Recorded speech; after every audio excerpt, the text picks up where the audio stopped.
सो जो हमारा first diagram है वो है क्रॉस सेक्शन ऑफ लीफ। इसका डायग्राम इम्पॉर्टेंट नहीं है, बट जो ये इक्वेशन है ये बहुत बहुत बहुत ज़्यादा इम्पॉर्टेंट है। तो इसीलिए तुम्हें इस इक्वेशन को एकदम अच्छे से याद करना है।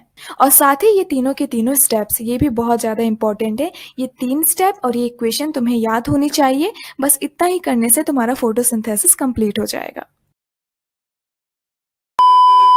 अब थोड़ी बात कर लेते हैं इस डायग्राम के बारे में भी। तो यहाँ पे इस सेक्शन को यहाँ पे जूम करके दिखाया गया है। तो जो अपर लेयर है उसको हम लोग बोलते हैं अपर एपिडर्मिस, और जो लोअर लेयर है उसे हम लोग लोअर एपिडर्मिस बोलते हैं। सिंपल सी बात है। और यहाँ पे जो सेल्स हैं इनको हम लोग क्लोरोप्लास्ट बोलते हैं, और क्लोरोप्लास्ट के अंदर ही क्लोरोफिल होता है और वहीं पे ही फोटोसिंथेसिस होता है। बीच में एयर स्पेसेस है, और ये है हमारे गार्ड सेल्स। गार्ड सेल्स यानी जो स्टोमाटा के गार्ड सेल्स थे। ये डायग्राम तो कंप्लीट हो गया। अब हम लोग नेक्स्ट डायग्राम पे मूव करते हैं। हमारा नेक्स्ट डायग्राम है वो है स्टोमाटा। इसके पेपर में आने के चांसेस बहुत ज़्यादा हैं, क्योंकि पहली बात ये बहुत ज़्यादा इंपॉर्टेंट डायग्राम है, और दूसरा ये बहुत इजी भी है। इसीलिए इसको एकदम अच्छे से प्रैक्टिस कर लेना। यहाँ पे है ओपन स्टोमाटा। तो यहाँ पे ये हो गए गार्ड सेल्स, जो बीन शेप्स के हैं वो हैं गार्ड सेल्स। ये जो हैं इनको हम लोग क्लोरोप्लास्ट बोलते हैं। तो जो ये ग्रीन कलर के हैं इनको हम लोग बोलते हैं क्लोरोप्लास्ट। और बीच में ये जो पोर क्रिएट होता है इसको हम लोग बोलते हैं स्टोमाटा पोर। तो जब स्टोमाटा पोर बनता है तब जो है स्टोमाटा ओपन रहता है। तो ये ओपन स्टोमाटा हो गया। और यहाँ पे स्टोमाटा पोर नहीं है, तो इसका मतलब ये है कि ये क्लोज स्टोमाटा है। तो ये हो गया ओपन, ये हो गया क्लोज। और हाँ, ये जो आसपास के सेल्स हैं इनको हम लोग सब्सिडरी सेल्स बोलते हैं। तो ये जो ग्रीन कलर के सेल्स दिख रहे हैं उनको हम लोग सब्सिडरी सेल्स बोलते हैं। और हाँ, अगर एग्जाम में आता है स्टोमाटा बनाने के लिए और ओपन एंड क्लोज नहीं कहा गया है तो तुम लोग ओपन वाला ही बनाओगे और सारी चीज़ें अच्छे से मार्क करोगे। अब हम लोग नेक्स्ट डायग्राम पे मूव करते हैं। ये जो फिगर है ये तुम्हारी बुक की एक एक्टिविटी है। इस एक्टिविटी में तुम्हें स्टार्च टेस्ट करना है। तुम सबको इस एक्टिविटी में बस इतनी सी बात याद रखनी है कि स्टार्च को डिटेक्ट करने के लिए हम लोग आयोडीन का यूज़ करते हैं। अगर हम लोग आयोडीन डालेंगे स्टार्च में तो स्टार्च का जो कलर है वो ब्लू ब्लैक हो जाएगा। यहाँ पे लीफ था, लीफ के अंदर स्टार्च होते हैं, क्योंकि ग्लूकोज जो है स्टोर होता है किस फॉर्म में, स्टार्च के फॉर्म में ना। तो लीफ के अंदर स्टार्च थे, और स्टार्च में जब हम लोगों ने आयोडीन डाला, मतलब लीफ में जब हम लोगों ने आयोडीन डाला तो लीफ का कलर हो गया ब्लू ब्लैक। तो याद रखना, स्टार्च को डिटेक्ट करने के लिए हम लोग आयोडीन का यूज़ करते हैं, और आयोडीन डालने से उसका कलर हो जाता है blue black. Blue and black both लिखना, सिर्फ ब्लू मत लिख देना, इसलिए दोनों हो जाते हैं। अब हम लोग अपने नेक्स्ट डायग्राम पे मूव करते हैं। हमारा नेक्स्ट डायग्राम है अमीबा का, और ये भी वेरी वेरी इंपॉर्टेंट डायग्राम है, और ये अक्सर एग्जाम में आता है और तुम्हारे PYQs में भी आया हुआ है। तो इसको अच्छे से प्रैक्टिस कर लेना। इवन तुम लोगों को हर स्टेप्स के बारे में भी 2-2 लाइनें लिखनी होंगी। तो ये रहा हमारा अमीबा, और अमीबा के पास जब फूड पार्टिकल आ जाता है तो वो अपने साइटोप्लाज्म में थोड़ा एक्सटेंशन कर देता है और बना लेता है सूडोपोडिया, जिसको हम लोग फॉल्स फीट भी बोलते हैं। और सूडोपोडिया कैप्चर कर लेता है फूड को। अब यहाँ पे बन जाता है फूड वैक्यूल, और बाद में फूड वैक्यूल जो है वो डाइजेस्ट हो जाता है। बाद में जितने भी वेस्ट मटेरियल रहते हैं वो बाहर चले जाते हैं। इस डायग्राम को अच्छे से प्रैक्टिस कर लेना, ये बहुत इंपॉर्टेंट डायग्राम है।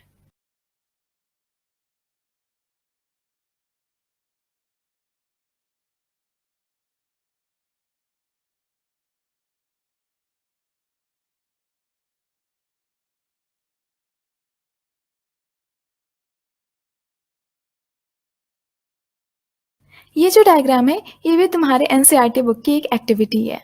यहाँ पे हम लोगों ने 2 अलग अलग प्लांट ले रखे हैं और उसको कवर कर दिया है बेल जार से, और हम लोगों ने एक जार के अंदर रख दिया है पोटेशियम हाइड्रोक्साइड। पोटेशियम हाइड्रोक्साइड क्या करता है, ये कार्बन डाइऑक्साइड को एब्जॉर्ब कर लेता है। तो यहाँ पे जितने भी कार्बन डाइऑक्साइड थे वो सारे एब्जॉर्ब हो गए। अब जब कार्बन डाइऑक्साइड नहीं होगा तो फोटोसिंथेसिस कैसे होगा, तो इसलिए इस वाले जार में जो है फोटोसिंथेसिस होगा नहीं, और इस वाले जार में फोटोसिंथेसिस होगा। अब जब इस लीफ को और इस लीफ को हम लोग स्टार्च टेस्ट करवाएंगे तो किस लीफ में ब्लू एंड ब्लैक सोल्यूशन होगा, मुझे तुम लोग बताओ। वीडियो पॉज करो और बताओ आंसर। इसका राइट आंसर है ये वाला जो लीफ है वो ब्लैक ब्लू कलर का हो जाएगा, क्योंकि इसके अंदर स्टार्च है, क्योंकि यहाँ पे फोटोसिंथेसिस हुआ है। यहाँ पे फोटोसिंथेसिस नहीं हुआ, क्यों, क्योंकि कार्बन डाइऑक्साइड था ही नहीं, तो फोटोसिंथेसिस होगा कैसे। तो इसलिए यहाँ पे स्टार्च बना ही नहीं, इसलिए आयोडीन के डलने से ये ब्लू एंड ब्लैक कलर का नहीं होगा। तो याद करने वाली बात ये है कि पोटेशियम हाइड्रोक्साइड का हम लोग यूज़ करते हैं कार्बन डाइऑक्साइड को एब्जॉर्ब करने के लिए। सो काफ़ी ज्ञान की बातें हो गई। अब हम लोग मूव करते हैं नेक्स्ट डायग्राम पे। सो हमारा नेक्स्ट डायग्राम है ह्यूमन एलिमेंट्री कैनाल, और इसी को हम लोग डाइजेस्टिव सिस्टम भी बोलते हैं। सो हमारा डाइजेस्टिव सिस्टम शुरू होता है बक्कल कैविटी से, जिसे हम लोग माउथ भी बोलते हैं। माउथ में होते हैं टंग, टीथ और सैलिवरी ग्लैंड। सो ये हो गया हमारा फेरिंक्स। फेरिंक्स मतलब बैक माउथ।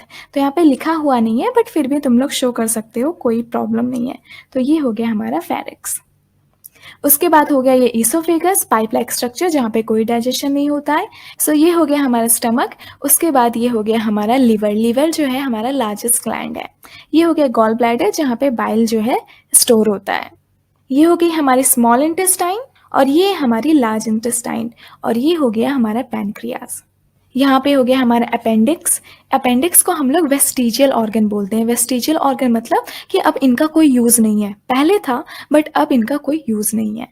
तो ये हो गया अपेंडिक्स, और यहाँ पे हो गया हमारा एनएस। सो ये डायग्राम भी तुम लोग अच्छे से याद कर लोगे, ये भी इंपॉर्टेंट डायग्राम है। सो नेक्स्ट डायग्राम है हमारा human respiratory system. So human respiratory system शुरू होता है नेसल पैसेज से। तो ये हो गया हमारा नेसल पैसेज। उसके बाद आ गया ये माउथ कैविटी। फिर हो गया फाइनिक्स। फाइनिक्स मतलब बैक माउथ। उसके बाद आ गया लैरिक्स। लैरिक्स को हम लोग साउंड बॉक्स भी बोलते हैं। और ये हो गया ट्रैकिया। ट्रैकिया के अंदर कार्टिलेजियस रिंग्स होती हैं, जो ट्रैकिया को कोलैप करने से बचाती हैं। कोलैप मतलब कि इतना समझो, टूट जाना, ढह जाना। तो यहाँ पे ये जो रिंग्स हैं वो ट्रैकिया को टूटने से बचाती हैं। उसके बाद हमारा ट्रैकिया डिवाइड हो जाता है ब्रोंकी में। तो ये हो गया लेफ्ट ब्रोंकी, और ये हो गया राइट ब्रोंकी। फिर ब्रोंकी छोटे छोटे और ब्रांचेस में डिवाइड हो जाता है, जिनको हम लोग बोलते हैं ब्रोंक्यूल्स। और हर एक ब्रोंक्यूल के लास्ट में होता है एल्वोइली। चाहे एल्वोइली बोलो चाहे एल्वोइलर सैक बोल दो, बात एक ही है। एल्वोइली में ही गैसेस एक्सचेंज होता है। और यहाँ पे हमारे लंग्स, और ये हो गए रिब्स, और ये हो गया डायफ्राम। सो ये डायग्राम भी इंपॉर्टेंट है, तो इसको भी तुम सब अच्छे से पढ़ लोगे। अब हम लोग मूव करते हैं नेक्स्ट डायग्राम पे। सो नेक्स्ट डायग्राम तुम्हारी एनसीईआरटी बुक की एक एक्टिविटी है। सो इस एक्टिविटी से रिलेटेड तुम्हें इतनी सी बात जाननी है कि कभी भी अगर हम लोग लाइम वाटर में कार्बन डाइऑक्साइड डालते हैं, तो वो जो वाटर है वो कन्वर्ट हो जाता है मिल्की में। मतलब उसका जो कलर है वो थोड़ा सा वाइटिश कलर में हो जाता है, और उसके अंदर बबल्स आने लगते हैं। तो होता क्या है, लाइम वाटर मतलब, देखो लाइम का मतलब क्या होता है, CaO, और वाटर मतलब H2O। तो लाइम वाटर क्या हो जाएगा, calcium hydroxide. So calcium hydroxide को ही हम लोग लाइम वाटर कहते हैं। इसके अंदर जब हम लोग कार्बन डाइऑक्साइड डालते हैं तो वो टर्न हो जाता है मिल्की में, मतलब उसका कलर जो है वो व्हाइटिश हो जाता है। सो इस एक्टिविटी से तुम्हें बस इतनी छोटी सी बात जाननी है। सो इस फिगर में भी ये जो बच्चा है वो एक्सेल कर रहा है। एक्सेल करने पे क्या निकलता है, कार्बन डाइऑक्साइड ना। तो इसीलिए ये जो है मिल्की टर्न हो जाएगा। अब हम लोग नेक्स्ट डायग्राम पे मूव करते हैं। सो नेक्स्ट डायग्राम है ब्रेकडाउन ऑफ ग्लूकोज। सो यहाँ पे हम लोगों को 3 स्टेप्स के बारे में पढ़ना है, और ये बहुत ज़्यादा इंपॉर्टेंट है। तो सबसे पहले ग्लूकोज जो है वो कन्वर्ट हो जाता है पायरुवेट में। इसको हम लोग पायरुविक एसिड भी बोलते हैं, और यहाँ पे कुछ अमाउंट ऑफ एनर्जी रिलीज होती है। उसके बाद पायरुवेट 3 तरीके से टूट सकते हैं। तो पहले में एब्सेंस ऑफ ऑक्सीजन, अगर कोई भी ऑक्सीजन नहीं है तो पायरुवेट टूट जाता है इथेनॉल, कार्बन डाइऑक्साइड और एनर्जी में। ये होता है ईस्ट के केस में। और अगर हम लोग लैक ऑफ ऑक्सीजन में, यानी ऑक्सीजन की कमी में हम लोग पायरुवेट को तोड़ें, तो पायरुवेट कन्वर्ट हो जाता है लैक्टिक एसिड और एनर्जी में। लैक्टिक एसिड कहाँ पे रहते हैं, मसल्स में, और इसी की वजह से मसल्स क्रैम्प होते हैं। और थर्ड पाथवे, अगर हम लोग पायरुवेट को सफिशिएंट अमाउंट ऑफ ऑक्सीजन में तोड़ें तो वो कन्वर्ट हो जाता है कार्बन डाइऑक्साइड, वाटर और बहुत ही ज़्यादा एनर्जी में। सो ये जो प्रोसेस है ये होता है माइटोकॉन्ड्रिया के अंदर, और इस प्रोसेस को हम लोग बोलते हैं एरोबिक रेस्पिरेशन, और इन दोनों प्रोसेस को हम लोग बोलते हैं एनएरोबिक रेस्पिरेशन। सो ये बहुत ज़्यादा इंपॉर्टेंट है, डायग्राम पॉइंट ऑफ व्यू से नहीं बल्कि थ्योरी पॉइंट ऑफ व्यू से। तो इसमें सब लोग VVI लिख लो, वेरी वेरी इंपॉर्टेंट। सो हमारा नेक्स्ट डायग्राम है हार्ट। हार्ट का मतलब क्या होता है, गूगल कर लेते हैं। Okay Google, what is the meaning of heart? Online Hindi जो हिंदी देवनागरी वर्ड्स डिक्शनरी के अनुसार हृदय, दिल। सो हार्ट का मतलब होता है हृदय, मतलब दिल, मतलब दीवाना। सो जो हमारा दिल है, यानी जो हमारा हार्ट है, वो 4 चैम्बर्स में डिवाइडेड है। ऊपर के दोनों चैम्बर को हम लोग बोलते हैं आर्ट्रियम, और नीचे के दोनों चैम्बर को हम लोग बोलते हैं वेंट्रिकल। सो ये हो गया लेफ्ट आर्ट्रियम, और ये हो गया लेफ्ट वेंट्रिकल। ये हो गया राइट आर्ट्रियम और ये हो गया राइट वेंट्रिकल।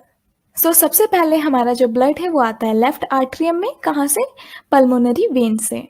और उसके बाद हमारा ब्लड चला जाता है लेफ्ट वेंट्रिकल में, और लेफ्ट वेंट्रिकल से वो चला जाता है अरोटा में। अरोटा जो है वो लार्जेस्ट आर्टरी है और यही सारे ऑर्गन में ब्लड को पहुंचाने का काम करती है। फिर ये सारा ब्लड चला जाता है बॉडी में, और बॉडी में जितना भी ऑक्सीजनेटेड ब्लड था, जितना भी ऑक्सीजन था, वो यूज़ हो जाता है और हमारा जो ब्लड बन जाता है डीऑक्सीजनेटेड, मतलब इसके अंदर ऑक्सीजन की कमी है और कार्बन डाइऑक्साइड ज़्यादा है। सो हमारा डीऑक्सीजनेटेड ब्लड दोबारा से हार्ट के अंदर एंटर होता है through vena cava. Vena cava जो है वो लार्जेस्ट वेन है। तो ये पहले जाता है राइट आर्ट्रियम में, उसके बाद जाता है राइट वेंट्रिकल में, और फिर राइट वेंट्रिकल से जो हमारा ब्लड है वो पहुंच जाता है पल्मोनरी आर्टरी में। और पल्मोनरी आर्टरी इस ब्लड को पहुंचाती है लंग्स में, और लंग्स में वापस से इसके अंदर ऑक्सीजन आ जाता है और हमारा डीऑक्सीजनेटेड ब्लड वापस से ऑक्सीजनेटेड बन जाता है। तो इसी तरीके से ये जो पूरा साइकिल है वो कंप्लीट होता है। सो यहाँ पे अपर वेना कावा लिखा हुआ है, जो कि अपर बॉडी से डीऑक्सीजनेटेड ब्लड लेके आता है। अपर बॉडी मतलब हार्ट से जितने भी ऊपर की चीजें हैं, जैसे हेड हो गया, तो यहाँ से ये डीऑक्सीजनेटेड ब्लड राइट आर्टरियम में पहुंचाते हैं। और हाँ, इस बीच के सेपरेशन को हम लोग बोलते हैं सेप्टम। सो ये था तुम लोगों का हार्ट, इसको अच्छे से याद कर लेना। और हाँ, अगर ये वाला हार्ट नहीं बन रहा है तो तुम लोग उसको बॉक्स से भी रिप्रेजेंट कर सकते हो, तो तुम लोग बॉक्स वाला भी हार्ट बना सकते हो। तो अगर ये नहीं बन रहा है तो इसको बना लेना, एग्जाम में मार्क्स नहीं कटेंगे। सो अब हम लोग मूव करते हैं हमारे नेक्स्ट डायग्राम पे। सारे दिल से रिलेटेड बातें हो चुकी हैं, वो भी दिल से। जैसा कि मैंने बताया था कि जो लेफ्ट आर्ट्रियम है उसमें ब्लड लाने का काम रहता है पल्मोनरी वेन का। कहाँ से? लंग से। तो लंग से जो है ब्लड जो है पल्मोनरी वेन जो लेफ्ट आर्ट्रियम में लेके जाती है। उसके बाद ये ब्लड पहुंचता है लेफ्ट वेंट्रिकल में, और उसके बाद ये ब्लड जो है अरोटा से होते हुए पूरे बॉडी में पहुंचता है। पूरी बॉडी इस ऑक्सीजनेटेड ब्लड को यूज करती है और ये ब्लड हो जाता है डीऑक्सीजनेटेड, और ये ब्लड जाता है वेना कावा के थ्रू राइट आर्ट्रियम में, फिर राइट आर्ट्रियम से पहुंचता है राइट वेंट्रिकल में, और फिर ये पल्मोनरी आर्टरी से वापस लंग में पहुंच जाता है। अब यहाँ पे जो नेटवर्क लाइक स्ट्रक्चर दिख रहा है ये कैपिलरीज हैं। कैपिलरीज क्या होते हैं? Small blood vessels. यहीं पे ही गैसेस एक्सचेंज होता है। ये वाला डायग्राम भी बहुत ज़्यादा इंपॉर्टेंट है, ये हार्ट वाले डायग्राम से भी ज़्यादा इंपॉर्टेंट है, तो इसको एक बार अच्छे से प्रैक्टिस कर लेना खुद से बना के। ये था systematic representation of transport and exchange of oxygen and carbon dioxide. Deoxygenated blood में कार्बन डाइऑक्साइड की संख्या ज़्यादा होती है और ऑक्सीजनेटेड ब्लड में ऑक्सीजन की ज़्यादा होती है।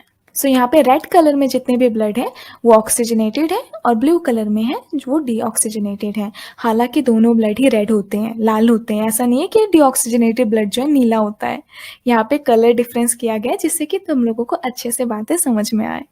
हमारा नेक्स्ट डायग्राम है एक सुंदर सा ट्री। मेरे ख्याल से इस चैप्टर का ये सबसे इजी डायग्राम होगा। यहाँ पे मूवमेंट ऑफ वाटर को दिखाया गया है ट्रांसपिरेशन के टाइम। तो वाटर जो है वो रूट से निकलता है, उसके बाद ट्रांसपिरेशन होते होते ये चला जाता है एटमॉस्फेयर में। ट्रांसपिरेशन मतलब इवेपोरेशन, तो बायोलॉजी में इवेपोरेशन को हम लोग ट्रांसपिरेशन बोलते हैं। तो यहाँ पे क्या होता है, जब लीव्स में वाटर आते हैं तो जब सनलाइट इसके ऊपर पड़ता है तो वाटर जो है वाटर वेपर में कन्वर्ट हो जाता है और एटमॉस्फेयर में मिल जाता है। अब हम लोग अपने नेक्स्ट डायग्राम करते हैं। नेक्स्ट डायग्राम है हमारा एक्सक्रीटरी सिस्टम। इस डायग्राम के आने के चांसेस बहुत ज़्यादा हैं। फिर से वही दो रीज़न कि बहुत ज़्यादा इंपॉर्टेंट डायग्राम है और दूसरा बहुत ज़्यादा ईजी है, तो इसलिए इसको अच्छे से ड्रॉ करके लर्न कर लेना है। इसके आने के चांसेस बहुत ज़्यादा है। तो ये रही हमारी दोनों किडनी, ये होगी लेफ्ट किडनी और ये हो जाएगी राइट किडनी। ये हो गया अरोटा और यहाँ पे हो गया जो ब्लू वाला हो गया वेना कावा। अरोटा से एक ब्लड वेसल निकलता है जिसको हम लोग बोलते हैं लेफ्ट रीनल आर्टरी, जो जाती है किडनी में। वैसे इस तरफ जो निकलेगा उसको हम लोग राइट रीनल आर्टरी बोल देंगे, जो जाएगा इस किडनी में। और किडनी से जो ब्लड वेसल बाहर निकलता है उसको हम लोग बोलते हैं रीनल वेन। तो ये हो गया लेफ्ट रीनल वेन और यहाँ पे हो जाएगा राइट रीनल वेन। अब किडनी में जितना भी यूरिन बना यानी जो वेस्ट प्रोड्यूस हुआ वो पहुंचता है यूरिनरी ब्लैडर में। यहीं पे आके हमारा जो यूरिन है वो स्टोर होता है थ्रू यूरेटर। यहाँ पे होगा यूरेटर, तो ये हो जाएगा लेफ्ट यूरेटर और ये वाला हो जाएगा राइट यूरेटर। और यूरिनरी ब्लैडर से यूरेथ्रा के थ्रू जो हमारा यूरिन है वो बाहर निकलता है। ये रहा हमारा एक्सक्रीटरी सिस्टम। ये बहुत ज़्यादा इंपॉर्टेंट है, इसको एक बार अच्छे से खुद से बना लेना और लेबलिंग कर लेना, इसके आने के चांसेस बहुत ज़्यादा हैं। नेक्स्ट डायग्राम है हमारा नेफ्रॉन। नेफ्रॉन को हम लोग बोलते हैं functional unit of kidney. Kidney के अंदर ऐसे मिलियंस ऑफ स्ट्रक्चर रहते हैं जो कि ब्लड को क्लीन करते हैं। तो यहाँ से सबसे पहले ब्लड एंटर होता है बोमेंस कैप्सूल में। तो यहाँ पे जो ये पूरा दिख रहा है इसको हम लोग बोमेंस कैप्सूल बोलते हैं। और यहाँ पे जो कैपिलरीज बनती हैं उसको हम लोग ग्लोमेरुलस बोलते हैं। तो यहाँ से रीनल आर्टरी अंदर आती है और यहाँ पे कैपिलरी फॉर्म करती है जिसको हम लोग ग्लोमेरुलस बोलते हैं।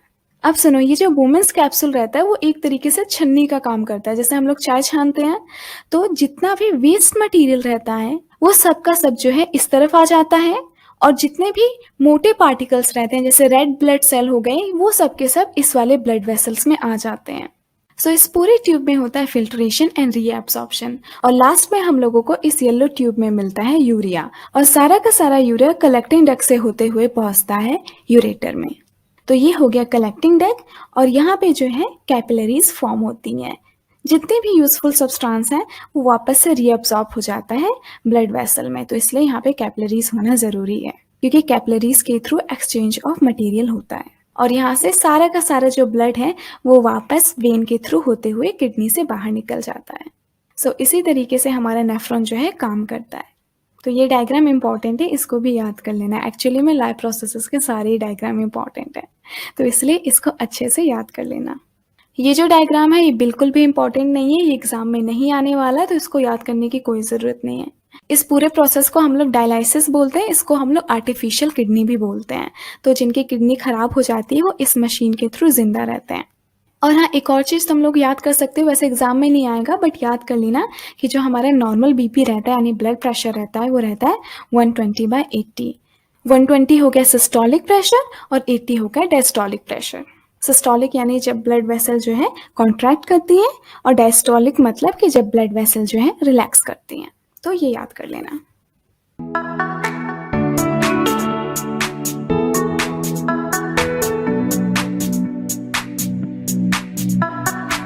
हमारा फर्स्ट डायग्राम है न्यूरॉन। न्यूरॉन को ही हम लोग स्ट्रक्चरल एंड फंक्शनल यूनिट बोलते हैं हमारे नर्वस सिस्टम का। ये हो गया डेंड्राइट्स जो इलेक्ट्रिक इम्पल्स रिसीव करता है। उसके बाद आ जाता है सेल बॉडी। तो यहाँ पे ये जो ऑरेंज कलर की चीज़ है इसको हम लोग सेल बॉडी बोलते हैं। ये हो गया न्यूक्लियस, और ऐसे ही हमारा जो इलेक्ट्रिक इम्पल्स है ट्रैवल करता है एक्सॉन से। तो ये हो गया एक्सॉन। उसके बाद जो हमारे इलेक्ट्रिक इम्पल्स है वो पहुंचता है नर्व एंडिंग में। तो ये हो गया नर्व एंडिंग। नर्व एंडिंग के बाद होते हैं सिनेप्सिस। सिनेप्सिस क्या हो गए? दो न्यूरॉन के बीच के गैप को हम लोग बोलते हैं सिनेप्सिस। यहाँ पे आगे चल के हो जाता है सिनेप्सिस। अब हम लोग मूव करते हैं नेक्स्ट डायग्राम पे। हमारा नेक्स्ट डायग्राम है न्यूरोमस्कुलर जंक्शन। न्यूरो मतलब हो गया न्यूरॉन और मस्कुलर मतलब हो गया मसल्स। तो यहाँ पे न्यूरॉन और मसल्स जो हैं कंबाइन हो रहे हैं, इन दोनों के बीच को ही हम लोग न्यूरोमस्कुलर जंक्शन बोलते हैं। ये रहा हमारा एक्सॉन, और यहाँ पे हो गया नर्व एंडिंग, और ये वाला एरिया है इसको ही हम लोग बोलते हैं न्यूरोमस्कुलर जंक्शन। ये हमारा एक मसल्स है। मसल्स के अंदर क्या है? छोटे छोटे ब्रांचेस हैं ब्लड वेसल के जिनको हम लोग कैपिलरीज बोलते हैं। तो ये हमारा एक मसल फाइबर है। तो junction between neuron and muscle is known as neuromuscular junction, and junction between two neurons is known as synapsis. ये बात एकदम अच्छे से दिमाग में बिठा लेना। हमारा नेक्स्ट डायग्राम है रिफ्लेक्स आर्क।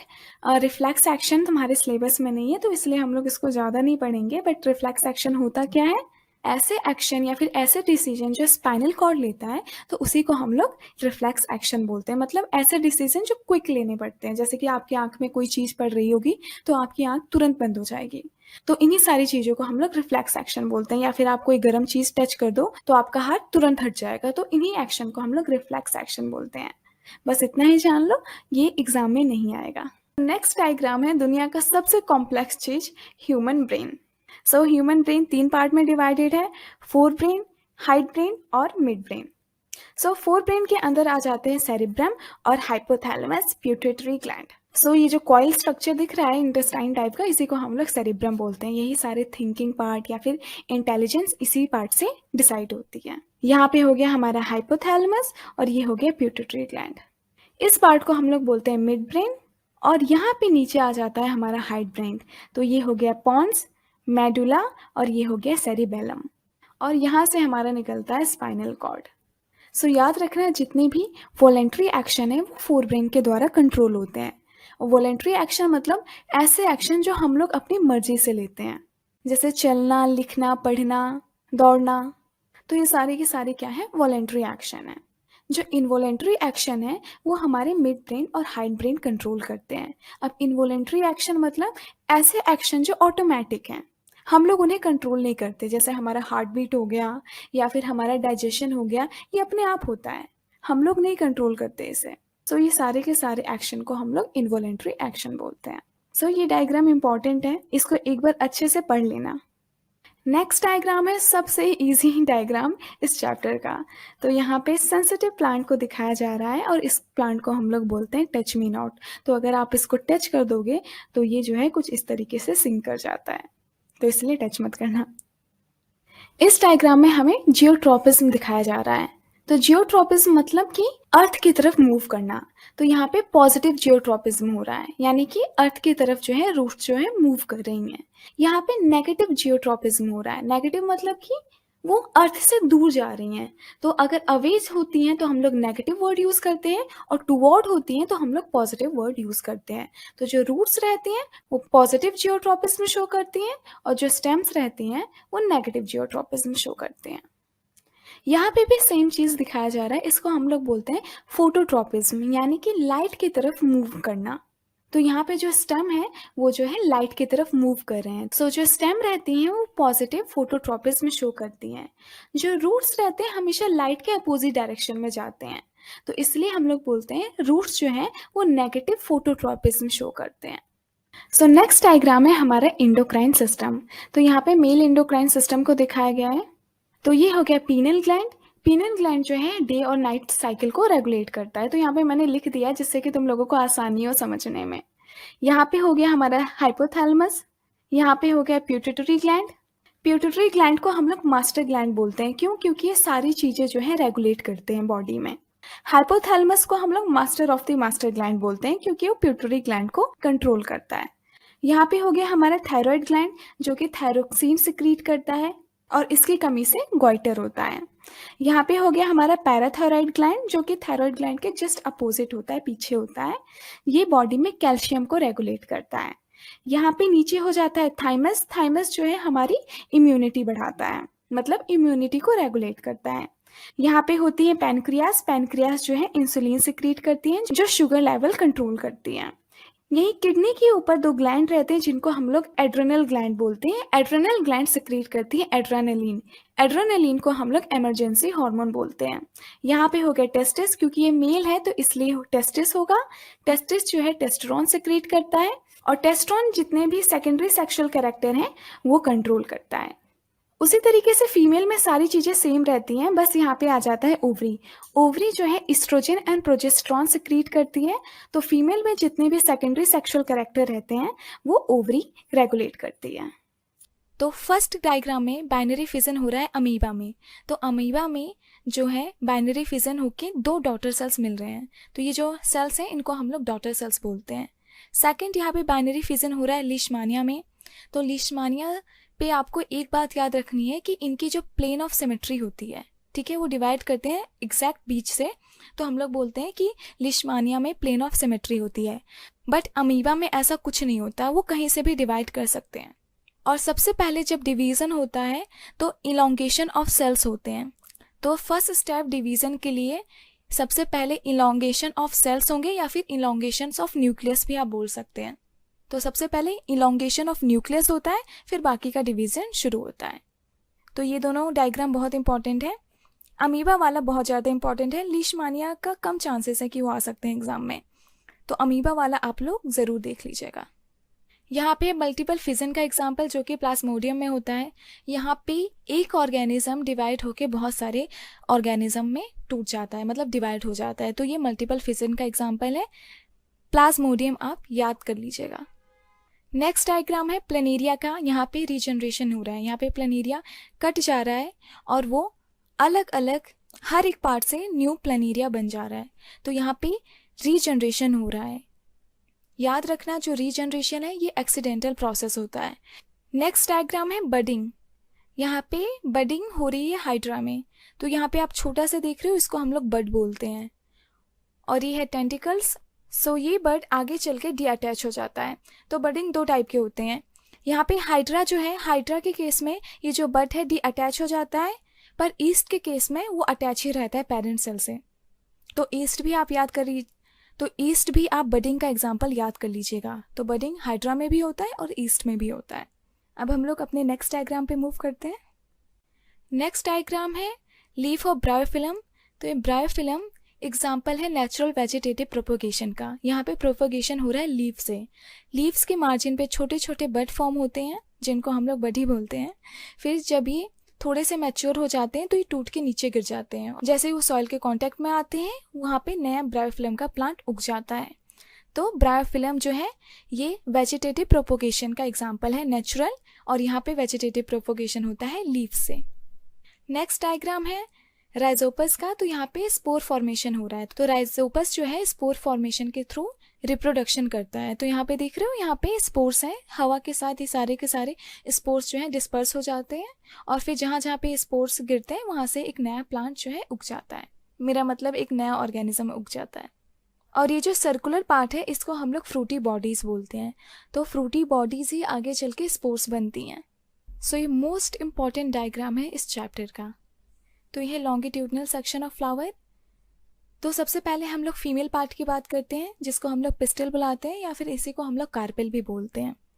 तो वो बना रहता है स्टिग्मा, स्टाइल और ओवरी से। स्टिग्मा, ये जो पार्ट दिख रहा है आपको, इसको हम लोग स्टिग्मा बोलते हैं। यहीं पे जो है पोलन ग्रेन आके लैंड करते हैं, और यहीं पे पोलन ग्रेन जर्मिनेशन होता है। तो स्टिग्मा जो है पोलन ग्रेन को रिसीव करता है, और यहाँ पे ही पोलन ग्रेन जो है वो जर्मिनेट करते हैं। सेकंड पार्ट है, ये ट्यूब लाइक स्ट्रक्चर है, इसको हम लोग स्टाइल बोलते हैं। तो स्टाइल जो है एक ट्यूब लाइक स्ट्रक्चर है, वो स्टिग्मा और ओवरी को कनेक्ट करने का काम करता है, और यहीं से पोलन ग्रेन जो है पास आउट होते हैं, मतलब यहीं से पोलन ग्रेन नीचे जाते हैं। थर्ड, ये जो डायग्राम है ये है ओवरी। यहाँ पे फीमेल गैमेट फॉर्म होती है, और फीमेल गैमेट क्या होती है? ओव्यूल। तो यहाँ पे ही ओव्यूल बनता है, यानी फीमेल गैमेट बनता है। तो ये तीनों पार्ट हो गए। तीनों पार्ट के फंक्शंस भी आपको याद करने हैं, जो कि मैंने बता दिए हैं। अब हम लोग मेल पार्ट को देख लेते हैं। तो जो फ्लावर का मेल पार्ट होता है उसको हम लोग बोलते हैं स्टैमेन। स्टैमेन दो चीज़ों से मिलकर बना रहता है, पहला हो गया एंथर और दूसरा हो गया फिलामेंट। तो ये जो देख रहे हैं आप, इसी को हम लोग एंथर बोलते हैं। एंथर के अंदर ही पोलन ग्रेन बनते हैं, और पोलन ग्रेन मेल गैमेट होते हैं प्लांट के। फिलामेंट, ये जो आपको ये फिलामेंट ट्यूब लाइक स्ट्रक्चर दिख रहा है, इसी को हम लोग फिलामेंट बोलते हैं। तो बस ये हेल्प करते हैं, अटैच करके रखते हैं एंथर को फ्लावर से। ये जो कलर पार्ट है इसको हम लोग पेटल बोलते हैं। पेटल मतलब पंखुड़ियाँ। पेटल्स का काम है इंसेक्ट्स को अट्रैक्ट करना पॉलिनेशन के लिए। तो ये इंसेक्ट्स को अट्रैक्ट करती हैं, इसलिए तो ये कलरफुल होती हैं। बात करते हैं सेपल्स। तो ये आपको जो ग्रीन कलर के दिख रहे हैं, वैसे यहाँ पे ग्रीन नहीं येलो दिख रहे हैं, तो ये जो ग्रीन कलर के स्ट्रक्चर होते हैं उनको हम लोग सेपल बोलते हैं, और ये फोटोसिंथेसिस कर सकते हैं। नेक्स्ट डायग्राम है germination of pollen grain on stigma. तो यहाँ पे आप ये देख रहे हैं, ये है पोलन ग्रेन, ये स्टिग्मा पे जो है जर्मिनेट कर रहा है। तो पोलन ग्रेन जब जर्मिनेट करता है तो उससे दो चीज़ें निकलती हैं। पहला हो गया पोलन ट्यूब। तो ये जो आपको लंबी सी ट्यूब दिख रही है, इसी को हम लोग पोलन ट्यूब बोलते हैं। और दो मेल जर्म सेल्स निकलते हैं। वैसे यहाँ पे ड्राइंग में एक ही दिखाया गया है, बट एक्चुअली में दो मेल जर्म सेल्स निकलते हैं। तो यहाँ पे मेल जर्म्स हो गए, ये हो गया ओवरी, और यहाँ पे हो गई फीमेल गैमेट। तो यहाँ पे हो गई फीमेल जर्म सेल्स। ये बीच वाला सेल्स होता है, उसको हम लोग फीमेल जर्म सेल्स बोलते हैं, या फिर इसी को हम लोग एग सेल भी बोलते हैं। अब हम लोग नेक्स्ट डायग्राम पे मूव करते हैं। नेक्स्ट डायग्राम है सीड्स का। तो ये डाइकॉट सीड है। तो डाइकॉट सीड में दो कॉटिलेंडोन्स रहते हैं। सो कॉटिलेंडोन्स क्या काम करते हैं? फूड को स्टोर करने का काम करते हैं। ये जो ऊपर वाली चीज़ है इसको हम लोग प्यूम्यूल्स बोलते हैं, यही आगे चल के शूट सिस्टम फॉर्म करेगा। और जो नीचे वाली चीज़ है उसको हम लोग बोलते हैं रेडिकल, ये आगे चल के रूट सिस्टम फॉर्म करते हैं। नेक्स्ट डायग्राम है ह्यूमन मेल रिप्रोडक्टिव सिस्टम का। तो ये भी बहुत ही ज़्यादा इंपॉर्टेंट डायग्राम है। तो इसे हम लोग टेस्टिस कहते हैं। यहाँ पे ही मेल गैमेट जो है प्रोड्यूस होता है, और मेल गैमेट क्या है? स्पर्म। स्पर्म को ही हम लोग मेल गैमेट बोलते हैं। और ये स्ट्रक्चर है, इसको हम लोग स्कॉटम कहते हैं। स्कॉटम के अंदर ही टेस्टिस रहता है, क्योंकि स्कॉटम बॉडी के बाहर रहता है, और मेल गैमेट बनाने के लिए हम लोग को 2 to 3 डिग्री टेम्परेचर लोअर चाहिए बॉडी टेम्परेचर से, इसीलिए टेस्टिस स्कॉटम के अंदर रहता है। ये जो पाइप लाइक स्ट्रक्चर है इसको हम लोग बोलते हैं वास्ट डिफरेंस। ये स्पर्म के ट्रांसपोर्ट में मदद करता है। ये हो गया प्रोस्टेट ग्लैंड और यहाँ पे हो गया सेमिनल वेसिकल। तो ये है प्रोस्टेट ग्लैंड और ये है सेमिनल वेसिकल। ध्यान से याद कर लेना कौन सा प्रोस्टेट ग्लैंड है और कौन सा सेमिनल वेसिकल है। ये तीसरा वाला आपके बुक में लेबलिंग नहीं दी गई है, बट इसको हम लोग काउपर्स ग्लैंड बोलते हैं या फिर बल्बो यूरेथ्रल ग्लैंड। तो ये सारे ग्लैंड्स क्या करते हैं, एक फ्लूइड सिक्रीट करते हैं जिससे स्पर्म का ट्रांसपोर्ट ईजी हो जाता है और स्पर्म को नरिशमेंट मिलती है। तो ये नरिशमेंट का काम करते हैं। इस पाइप लाइक स्ट्रक्चर को हम लोग यूरेथ्रा बोलते हैं और यूरेथ्रा एक कवरिंग से ढका रहता है जिसको हम लोग पेनिस बोलते हैं। तो ये हो गया यूरेथ्रा और ये हो गया पेनिस। तो ये मेल रिप्रोडक्टिव सिस्टम बहुत ज़्यादा इंपॉर्टेंट है, इसको आप ज़रूर से याद कर लीजिएगा। नेक्स्ट डायग्राम है फीमेल रिप्रोडक्टिव सिस्टम का। ये बहुत ही ज़्यादा इंपॉर्टेंट है, ये वीवीआई है। तो यहाँ पे है ओवरी, 2 ओवरीज होती हैं और दोनों की दोनों एब्डोमेन में लोकेटेड रहती हैं। एब्डोमेन मतलब पेट वाले एरिया को हम लोग एब्डोमेन बोलते हैं। तो ओवरीज क्या करती हैं, ओवरीज फीमेल गैमेट को बनाती है और फीमेल गैमेट क्या है, ओवा है। और ये है फेलोपियन ट्यूब, इसी को हम लोग ओविडक्ट भी बोलते हैं। तो ओविडक्ट और फेलोपियन ट्यूब क्या करता है, एग को रिसीव करता है। देखो फीमेल गैमेट को हम लोग एग भी बोल सकते हैं, ओवा भी बोल सकते हैं। तो फेलोपियन ट्यूब का काम रहता है एग को रिसीव करना और फेलोपियन ट्यूब के ही अंदर फर्टिलाइजेशन होता है। इसको हम लोग यूट्रस बोलते हैं। यहीं पे जो बेबी का डेवलपमेंट होता है, तो बेबी जो है 9 मंथ यहीं पे रहता है और यहीं पे पूरे बेबी का डेवलपमेंट होता है। इस गेट लाइक स्ट्रक्चर को हम लोग सर्विक्स बोलते हैं और ये ट्यूब लाइक स्ट्रक्चर है, इसको हम लोग वेजाइना बोलते हैं। तो ये है फीमेल रिप्रोडक्टिव सिस्टम, इसको ज़रूर से याद कर लेना, इसके ज़्यादा चांसेस हैं आने के। तो हम लोगों ने हाउ टू ऑर्गेनिज्म रिप्रोड्यूस के सारे डायग्राम देख लिए। अब हम लोग हेरिडिटी एंड एवोल्यूशन के डायग्राम्स देखते हैं। ये वाला डायग्राम हम लोगों को वेरिएशन बता रहा है। जैसे कि शुरू में एक ऑर्गेनिज्म, इसका बस ये वाला पार्ट जो है रेड कलर हो गया, फिर ग्रीन वाला पार्ट यहाँ इस ऑर्गेनिज्म का रेड कलर हो गया, मतलब ग्रीन कलर हो गया, फिर थोड़े और चेंजेस आए। तो कैसे छोटे छोटे चेंजेस आगे चल के बहुत बड़ा चेंज क्रिएट कर लेते हैं। तो ये हम लोगों को वेरिएशन बता रहा है। वैसे ये डायग्राम इंपॉर्टेंट नहीं है, बट बुक में है तो इसलिए हम लोग इसको भी कर लेते हैं। तो बस इस डायग्राम में हम लोगों को वेरिएशन देखने को मिल रहा है। यहाँ पे हम लोगों को बताया जा रहा है कि 2 टाइप के एयर लोब होते हैं। पहला हो गया फ्री एयर लोब, देखो यहाँ पे ये अटैच नहीं रहते हैं। तो पहला हो गया फ्री एयर लोब और दूसरा हो गया अटैच एयर लोब। तो किसी किसी के यहाँ पे अटैच रहते हैं। इस वाले डायग्राम में मोनोहाइब्रिड क्रॉस दिखाया जा रहा है। तो जब होमोजाइगस प्लांट यानी प्योर प्लांट जब क्रॉस होते हैं, एक टॉल प्लांट हो गया और एक डॉर्फ प्लांट हो गया, तो जब इसको क्रॉस किया गया तो हम लोगों को सारे के सारे टॉल प्लांट मिले। इसको हम लोग F1 जनरेशन बोलते हैं। जब पेरेंट्स को हम लोग क्रॉस करते हैं तो जो जनरेशन मिलती है उसको हम लोग F1 जनरेशन बोलते हैं। तो इसमें सब के सब टॉल हैं। अब जब इन्हीं F1 जनरेशन को सेल्फ क्रॉसिंग की गई तो हम लोगों को 75% टॉल मिले और 25% जो है वो डॉर्फ मिला, मतलब शॉर्ट प्लांट मिला। तो इसको हम लोग बोलते हैं F2 जनरेशन। जब F1 जनरेशन को क्रॉस करते हैं तो जो जनरेशन हम लोगों को मिलती है उसको हम लोग F2 जनरेशन बोलते हैं। F2 जनरेशन का जो फिनोटिपिक रेशियो है, फिनोटिपिक मतलब अपीयरेंस, तो जो फिनोटिपिक रेशियो आता है टॉल इज टू शॉर्ट का या फिर डॉर्फ का, वो हो जाता है 3:1।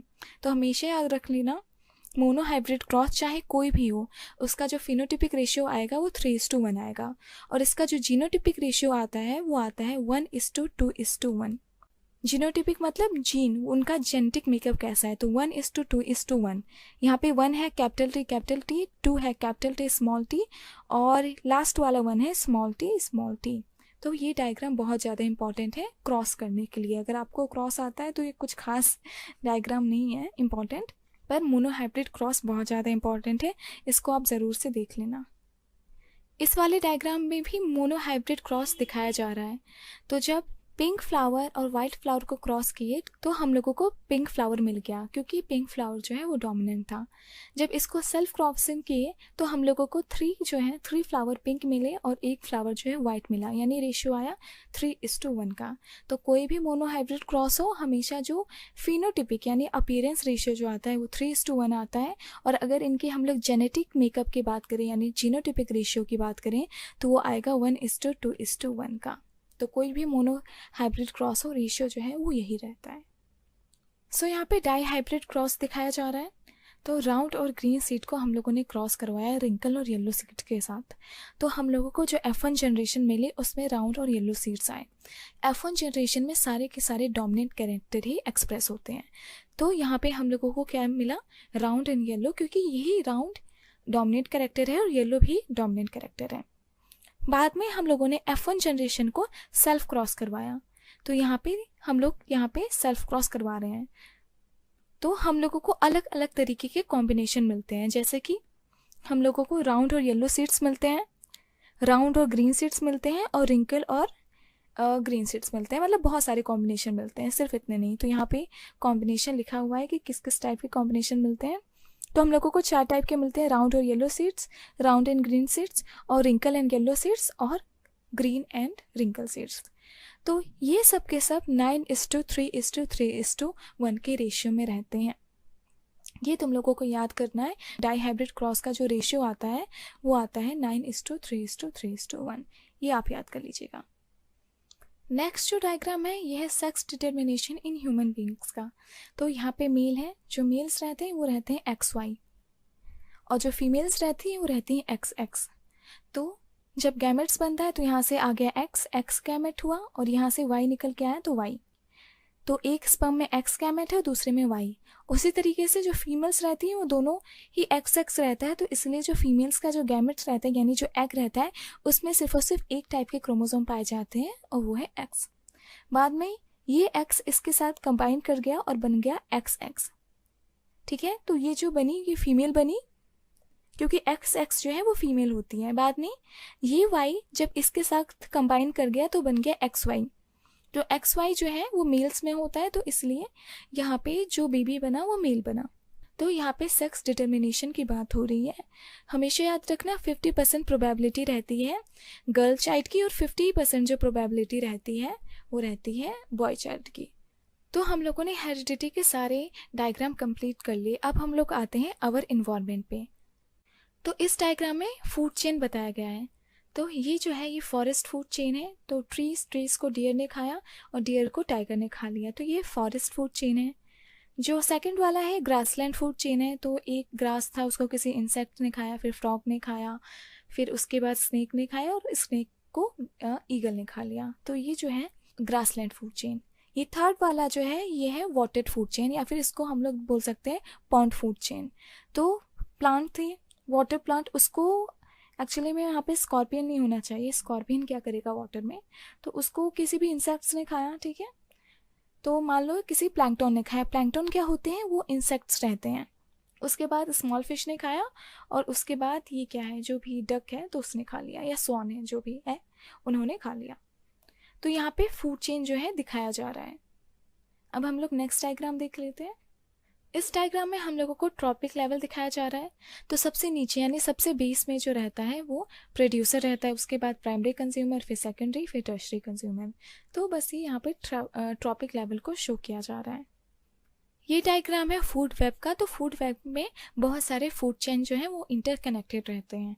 तो इससे क्या होता है, जो हायर ऑर्गेनिज्म रहते हैं उनके पास बहुत सारे ऑर्गेनिज्म खाने के चांसेस रहते हैं। मतलब कि वो चाहे इसको भी खा सकता है, या फिर इस ऑर्गेनिज्म को भी खा सकता है, या फिर इस ऑर्गेनिज्म को खा सकता है। मतलब उनके पास बहुत सारे चॉइसेस रहते हैं हायर ऑर्गेनिज्म के पास। और फूड वेब जो है वो मोर स्टेबल है कंपेयर टू फूड चेन। तो यहाँ पे फूड वेब शो किया जा रहा है। इस डायग्राम में फ्लो ऑफ एनर्जी को दिखाया जा रहा है इन इकोसिस्टम। तो सबसे पहले जो एनर्जी हम लोगों को मिलती है वो सन से मिलती है। तो सनलाइट की जो एनर्जी है वो सारे के सारे प्लांट्स एब्जॉर्ब करते हैं और उससे अपना फूड बनाते हैं by the process of photosynthesis. तो प्लांट्स जो ही हैं वही प्रोड्यूसर में आते हैं। तो प्रोड्यूसर मतलब कि plants, green plants and algae, तो ये इन्हीं को ही हम लोग प्रोड्यूसर बोलते हैं। उसके बाद हर्बीवोर्स आते हैं, फिर कार्निवोर्स और फिर टॉप कार्निवोर्स।